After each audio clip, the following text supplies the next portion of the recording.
welcome to UO Today. I'm Paul Peppis, Director of the Oregon Humanities Center. My guest today is Mattie Burkert, Assistant Professor of English and Digital Humanities at the University of Oregon.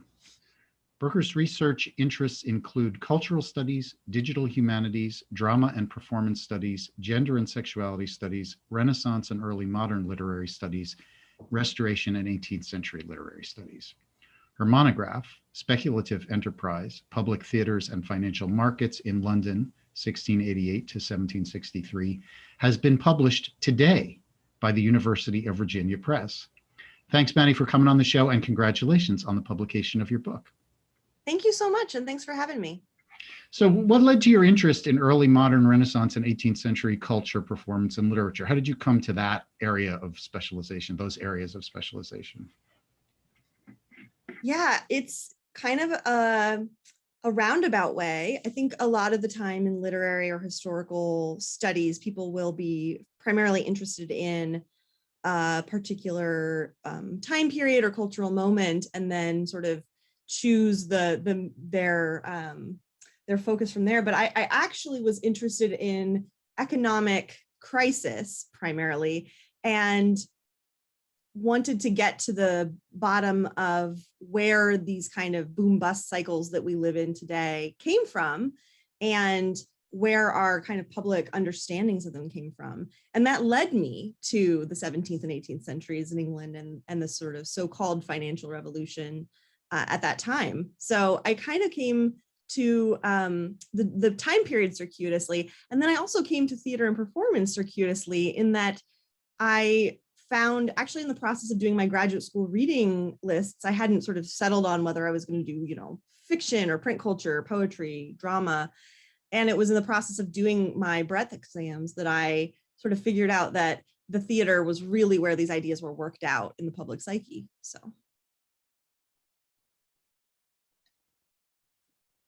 let's talk a little bit about the newly published monograph. Given what you've said, help us to understand the title. Why don't you gloss the title for us? In particular, I'm interested in speculative enterprise. Yeah, the title, I think it's been a long journey, but I think I'm at least partially indebted to Terry Kelly at University of Wisconsin for the title. Speculative enterprise really refers to the fact that you could describe both the stock market of 17th and 18th century England in terms of speculation, and the theaters in terms of speculation, the forms of imagination that theater and performance invite, and the ways that those are analogous to the forms of imagination that financial capitalism invites. But also, at the same time, the fact that the workings of these businesses, the material conditions of these two kinds of enterprise, were very similar. And in fact, deliberately so, in that the joint stock companies that traded in spices and enslaved human beings took in some ways their cues for how to be structured from precedents that existed, including the way that theaters would be funded by shareholders, have profit shares that were divided up that could be, further subdivided and speculated upon and gambled upon. Those structures were already familiar from the ways that public theaters were operating. And so these two types of enterprise developed in tandem and developed many of the same material structures. So it's a familiar insight in many ways that literary, dramatic, and imaginative speculation have alliances with economic speculation, but I really try to emphasize also the enterprises, the material conditions of those two worlds. So crucial to that part of your argument is the phenomenon that you call the theater finance nexus, and this is a key contribution of the book, is to center this theater finance nexus. So tell us a little bit more how you define that term, and why it's a topic that's worth studying, and also maybe why it's a topic that hasn't been studied very much. Yeah, so the highest compliment and also most devastating thing people say to me about this book is, well, yeah, like, was there not already a book that said that? And no, there wasn't already a book that said that. And I went looking for it and I had to write it. So, so theater finance nexus is a way of talking about this space of discourse that came up around the fact that theaters and financial markets had these parallel structures, not only in terms of imagination and speculation, but also in terms of the way that they actually functioned. And then most importantly, those two sets of parallels and the creation of this discursive space gave rise to really compelling and also chaotic formulations of theories about how publics worked. And so in this very familiar narrative in history and humanities fields about the rise of the bourgeois public sphere, which has been obviously like argued to death, but that's always imagined in terms of coffee houses where people would pick up newspapers. It's been imagined in terms of the print periodical and in terms of sort of the upper middle class gentleman. It's been imagined in terms of masculinity, in terms of propertiness, in terms of urbanity, in terms of all of these kinds of associations we have with what it meant in the early modern period for people to get together and hold debates and hold their government accountable. And what I show is that really, in terms of theorizations of the public, one of the most vibrant places we can look is the theater. And we notice this only really fully if we pay attention to how the theaters were being imagined in terms of the way financial publics were forming at the same time. Like it's this moment where these two kinds of publics are imagined together that enables all of these much more vibrant theorizations of what it means to be public that have a lot more in common with, 20th and 21st century theorizations about counter publics, queer counter publics, for example, in the vein of Michael Warner. So that's the idea of the theater finance nexus. So it's that last point you raised about when you focus on the coffee house the playhouse rather than the coffee house as the paradigmatic space of early modern public formation. You just said that when you do that, you realize there are resonances that speak to us in very profound ways. And you mentioned counterpublic. So just help us understand when you say counterpublics and you reference Warner's work, what is a counterpublic and why is that something that's important? What are the benefits for a literary historian or a cultural historian or economic historian to be attentive to that or to discover that those counterpublics are existing? Sure, I love this question. I want to preview that I've been thinking increasingly since writing the book, and I finished writing it more than a year ago, that in really interesting ways it speaks to the moment we've been in with Black Lives Matter protests, and particularly with the way that critiques of those protests have coalesced around questions of private property destruction and ownership, because the coda to my book is all about 18th century critiques of protesters destroying private property and the different kinds of understandings of what it means to own property and to own public space that are in contention there. So I'll kind of put a pin in that though, and come back to it and say, you asked about why, what is a counterpublic? Why am I referring to Warner and why is this an important concept? So when Jürgen Habermas made this sort of influential formation of the bourgeois public sphere, as you know, he was actually trying to critique what was happening in the 20th century with mass media and mass mediatization. He was actually not very interested in what happened in the 18th century at all. It was a way for him to complain about what was happening in his own time. And so what he was trying to do was create this kind of, although he did in his own work problematize it to his credit, he was trying to create this kind of idea of what things had been like and should be more like, which is a space of rational critical debate is what he calls it, right? That people debate together about matters of common concern based on a shared understanding of what constitutes sort of a rational, informed citizenry. And echoes of this still today very much, right, in all of our conversations about misinformation, about citizenship, around COVID, around elections, right? There still is this implicit idea that there is some kind of idealized space of rational critical debate where everyone comes in with the same facts and everyone comes in on equal standing, and you have a debate, you hash it out, and the best idea wins. To my knowledge, that's never happened ever in the course of any human civilization, but I could be, please correct me if I'm wrong. But this was meant to actually just be a kind of imaginary counterpart to him criticizing the way that mass mediatization in the 20th century had produced a kind of docile citizenry that was less informed. And so what Warner comes in and does that is really radical and really, in my mind, insightful is he says, there's not an opposition between consumer culture and publicness or public citizenship. All of us are consumers because we live in capitalism and in a consumer culture. We actually have forms of affect and belonging and kinship and citizenship that are formed by those consumer relations as well, which I think is part of the point that Ling Ma is getting at in Severance, her pandemic novel, that it's a critique of capitalism that ends up being really, earnest in other ways, that there is not quite the clean break between consumerism and citizenship that we'd like to believe.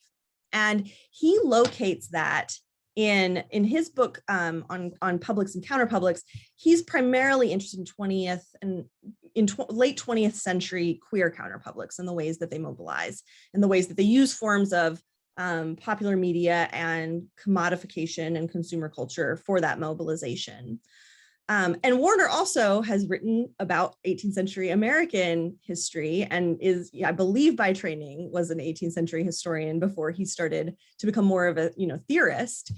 And when he wrote Letters of the Republic, he argued that the paradigmatic space for 18th century counterpublic formation was the newspaper, was the print public sphere. And so even in really valuably complicating Habermas, he still keeps the emphasis on the print public sphere and the way it circulates in coffee houses in the 18th century. And so I'm taking his idea and showing that 18th century people already had a really sophisticated understanding of the ways that their identities as consumers and citizens were in like a productive contestation, but also enmeshed. They already understood that. And to see that they already understood that, we have only to look at the space around the theater, the media generated by the theater. So in relation to that point, one of the ways in which you get at these 18th century counterpublics that are being formed through this mass culture and commodified mass culture of the playhouse and of the theater is to focus on questions of gender and class. And this, I think, is another really fascinating part of your book. So tell us what's important, what's significant about this period and this genre of performance in relation to questions of gender and class. Yes. So as I was saying before, the ideal of the participant in the bourgeois public sphere is a propertied man. Propertied white man. And so that was then also sort of the ideal of who should participate in these emergent public spheres. But if we look at the theater, we see all sorts of other ways that people could kind of get into this space and be part of these conversations. And that the theater allowed that in ways that other forms of media didn't always enable. So for example, it was easier for women to become playwrights in the 18th century than it had been previously, although it was still quite hard. It was still not an easy way to make your living as a woman, but it was becoming increasingly possible. And whereas when the theaters first reopened following the Civil Wars in 1660, the women who wrote for the stage then were accused of essentially being sex workers rather than cultural workers. By the beginning of the 18th century, it's increasingly possible to imagine a woman writing professionally for a reason other than attracting clientele to her brothel. So, and so we have people like Susanna Saltlever, who's the playwright that I talk about in the third chapter of my book, who become very savvy at manipulating the way that the theatrical market works. And also at using plays to intervene in broader debates over how theaters work, how stock markets work. And so when women at this time obviously were not able to vote, and in fact, working class men were not able to vote, people of color were not able to vote, like very few people were able to vote. she was able to actually have, set forth really sophisticated political and economic ideas through her drama, and also through the ways she enacted her agency as a woman writer. So that would be one example. And then, as I mentioned, the Coda talks about what were called the half-price riots in 1763. And this was basically, these were a series of very, riots were very common in the theater this time. They happened all the time. But these were particularly notable ones because they pretty much, the protesters pretty much, by all accounts, really destroyed the theaters so that they had to close for a period of time for repairs. And the people participating in those riots were angry because ticket prices were being raised, basically, and they felt they were being priced out of shared cultural experiences. And when people who opposed these riots wrote critiques, they insistently emphasized the protesters' class status as being working class or middle class. They repeatedly emphasized their ethnicity. The Irishness of some of the people leading these protests was at stake. And gender and class and ethnicity became really, really central to who was positioned as having a right to a voice in how this public space worked. So in addition to being a scholar, as you've made very clear, of early modern and 18th century literature and theater, you are also an expert in digital humanities. So the first thing is, tell us how you define the field of digital humanities, or is that something that you can do for us? Well, it's the eternal question. What is digital humanities? I think that for me, the core of what digital humanities is it is a methodological as well as kind of theoretical and practice-oriented space where we can work through both what the effect of computational technologies is on humanities research and teaching, and how humanities research and teaching can and should contribute to or talk back to our discourses around the rise of computational technologies. So that's a wonderfully concise definition. I'm very impressed. So let's put some flesh on that definition. So you are the principal investigator of the London Stage database. What is that? And tell me, if you can, how it does this bidirectional thing that you've just described. Sure. So the London Stage database is a searchable database of information about, I think at this point it's about 52,000 plus performances recorded as taking place in London between 1660 and 1800. And the source for these reference entries is a 8,000 page reference book, the London Stage 1660 to 1800, that was published in the middle of the 20th century. It was turned into an early form of the database in the 1970s, like on a mainframe computer stored on magnetic tape. Subsequently lost. I worked with my team to recover it and then sort of revitalize it and create a modern relational database of the kind you would expect, where you can do like an advanced search and look by, actor or role or title or date or any of those kind of parameters you would expect, and uncover a page for a theatrical event that you can see the reference book page, you can see the information we've pulled out of it, and you can kind of explore information about that particular event. And I say event because a night at the theater wasn't just going and seeing a play.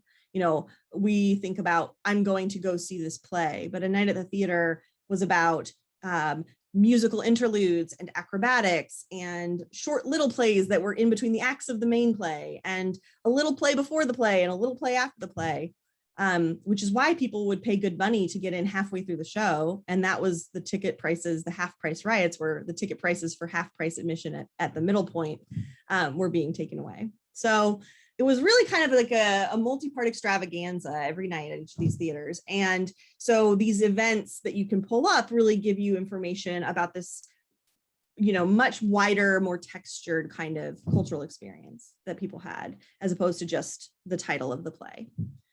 So that, in terms of how that reflects this kind of bidirectional movement. So the fact that this is now a database is incredibly just like functionally useful for 18th century theater scholars. And I've heard from many people in my research area, the ease and possibilities of using this to conduct a query and say like, you know, I want to see performances where this actor and that actress appeared on stage together in this date range. It enables things that were either impossible or incredibly laborious using a print reference book. So that's just computational technology enabling humanities research. But I've also tried to design the database in a way that speaks back to aspects of our technological culture that we often take for granted. So when we look at a database interface, we think about the information that we get back from it as having a kind of solidity or authority, perhaps not being as grounded in messy human experience and bodies and choices as it actually is. And so if you go to one of these event pages on the London Stage database, you not only see the reference book page that we scanned, or actually that Google Books scanned, and that we've included that reference book page, we've included all this data, but it's actually in kind of like a little gallery where you can circle through different images. So there's the image of the reference book page, and then there's an image of what the data that was recovered from these like ancient floppy disks looked like. And then there's another version of it once we had run it through our cleaning program. And then you can see another version of it once we've run it through our parsing program. So you can watch it, how the sausage gets made, and you can see the choices that we made along the way. And then also, for example, when you run a query in the database, so you run a search, there's a button that allows you to see what that search looked like once it was translated into code. And if you are, literate in code languages, and this is, using SQL, so it's English, you just have to know how to follow the logic of it. But if you are able to follow that logic, you can see all kinds of assumptions we made. Weight this property more than that property. Value this when you're doing a relevance, when you're sorting by relevance, what does it mean to be relevant? Well, it means that this parameter is weighed this way and that parameter is weighed that way. So we try to, at every stage, help people to kind of question the assumptions they might come to, a clean, shiny database interface with, and show them how deeply messy and human everything underneath it really is. And that's not just the case for my database because I'm a humanities scholar, it's the case for all the databases we're encountering all the time. So you are, among other things, it's very clear that you do many things, but one of the things that you do is that you're a teacher, and you're in fact an award-winning teacher, and you've gotten an award for a class that is a class that tries to bring together 18th century literature and digital humanities. And the class was called Haunted by History, the Deep 18th Century. Tell us a little bit about that class. Yes, that was a master's level seminar that I taught at Utah State University when I was on the faculty there. And that class, we traced sort of mini arcs of adaptation around particular texts. And the inspiration for the class was the musical Hamilton and the way that it uses a bunch of archival documents and texts and sort of remediates them. If you start to list all of the archival documents referred to or like have actual songs made about them in that musical, you realize what an intense sort of remediation of the archive it is. And so we talked about Hamilton, and then we sort of did these other arcs. So for example, we read Robinson Crusoe by Daniel Defoe. We read a later 18th century adaptation of it called The Female American. It is a Robinsonade. It's an imitation of Robinson Crusoe, but the protagonist is a woman and is half white, half Native American, and it is really intensely interested in questions of gender and race and how those are at play in Robinson Crusoe and how those dynamics affect the story. And then we read Kutsea's Foe, which is a post-colonialist retelling that is also really interested in gender dynamics. So, and that's, 20th century. So we trace this kind of long arc of how Robinson Crusoe functions and gets spoken back to. And each of these arcs that we did was kind of modeling what the students then did in their final projects, which is they created a digital exhibition using a program called Omeka, where they would take objects from special collections, library archives, and trace arcs of a theme or idea or conversation that those documents related to that was still resonant with us today. So for example, one student pulled a lot of documents about the Haitian Revolution, and this was at a time when the then president had said some fairly unspeakable things about Haiti, and he developed this really compelling project where he used the online digital public exhibition space to show how racist ideas about what it means to be enlightened had participated in basically writing Haiti out of our popular histories of the Enlightenment, so that we talk about the American Revolution, we talk about the French Revolution, the Haitian Revolution was happening at the same time and was in many ways more radical and more influential on global history, and yet it's much less taught in, for example, American public schools. And the student was a middle school public school teacher who was getting his master's as part of his kind of ongoing education. And so he then went and took that project and used it to teach in his classroom about this, this revolution that the students had not even heard of. And so that was the idea of the class, is these alliances and conflicts between how we're still living in the legacy of the 18th century. Fascinating. And also just, I'll say as a sideline, a very nice example of why the study of history has relevance for the present. Point that at the Humanities Center, we're often reiterating that point. But we're coming to the end of our time. I think just time for maybe one or two more questions. You're new to the University of Oregon. It's great to have you with us. Can you say what attracted you to the University of Oregon? I am thrilled to be here. Boy, has it been a weird year to start a new job, I gotta say. But I am really delighted to be here for a few reasons. First of all, I think it's an incredible privilege to be to have the job title of Assistant Professor of Digital Humanities. So very few institutions really are so committed to this area that they're willing to put it in the title of a tenure line position. And so to have that kind of institutional support to do the digital part of my work as a central part of my research profile, as opposed to kind of an extra thing that I do, is an incredible privilege and really exciting. And I also was really attracted to the energy here around digital humanities. The fact that there was a hire in digital humanities is the product of an existing culture of excitement around this area here, and the work of people like Heidi Kaufman and Tara Fickle, who've been really building this area for many years. And I also, really appreciate the emphasis on questions of social justice in the digital humanities here, questions of disability access, of race, and indigeneity. And there's just a lot of emphasis here on how digital humanities, which can sometimes be perceived as, strangely, while new, also kind of old guard, that it really can be part of the ways that humanities research is pushing forward. So I was really excited about that. And then I just have to say, as a side note, that the Pacific Northwest has always been my favorite region of the country. And the opportunity to live amongst the things that grow here is just spectacular.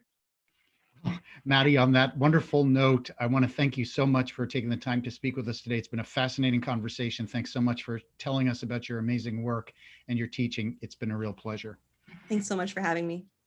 I've been speaking with Mattie Burkert, Assistant Professor of English and Digital Humanities at the University of Oregon, and the author of the just today published Speculative Enterprise, Public Theaters and Financial Markets in London, 1688 to 1763. Thanks so much for watching. you.